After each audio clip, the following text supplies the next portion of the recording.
Besides my role of being a Corps officer, I also enjoyed almost 20 years as Divisional Ecumenical Officer in Surrey, Kent, West Scotland and Essex. It brought me into close contact with various denominations and faith traditions and forged many good friendships. Invariably I discovered that it was Catholic priests who always had a tale to tell or a joke to share, such as the following.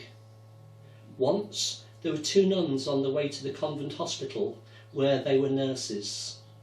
Their car ran out of petrol. However, whilst there was a garage nearby, they didn't have a petrol can with them to collect the fuel that they so urgently needed.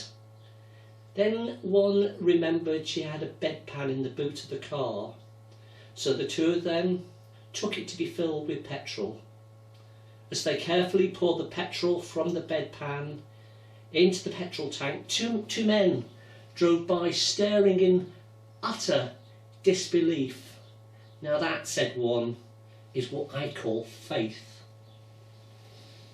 You can almost imagine the story being recalled to family and friends, with their innocent observation being exaggerated as eager ears listened in. And through that listening in, I think the priest added it to his own mental collectanea of yarns and pastoral humour. Gossip can be enlightening, entertaining, but also downright damaging. It occurs in all areas of society. And as one day we shall hopefully be able to gather together for worship, so let our conversations build up rather than break down or drive away others from the faith. Let the grapevine we connect with be rooted in Jesus and one vigorous for evidence of new growth. And as Pentecost and the celebration of the coming of the Holy Spirit approaches, may we seek opportunities to gossip the good news of Jesus Christ, because that was the example set by those first apostles, Peter, John, Philip, Paul and Barnabas. Acts chapter 1 verse 8 says of those fearful followers, "You will receive power when the Holy Spirit comes upon you, and you will be my witnesses in Jerusalem, in all Judea and Samaria and to the ends of the earth." By personal testimony, preaching or defence before the authorities, they told the story of their experiences with boldness and courage to groups of all sizes.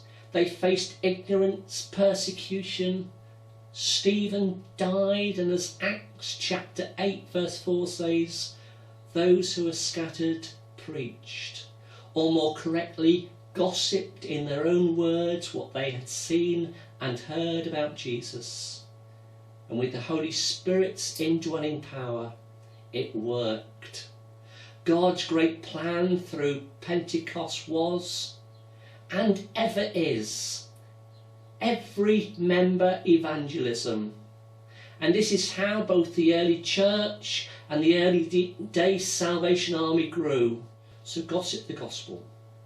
Gossip the gospel to your heart's content, wherever you go and to whoever you might encounter on your faith journey.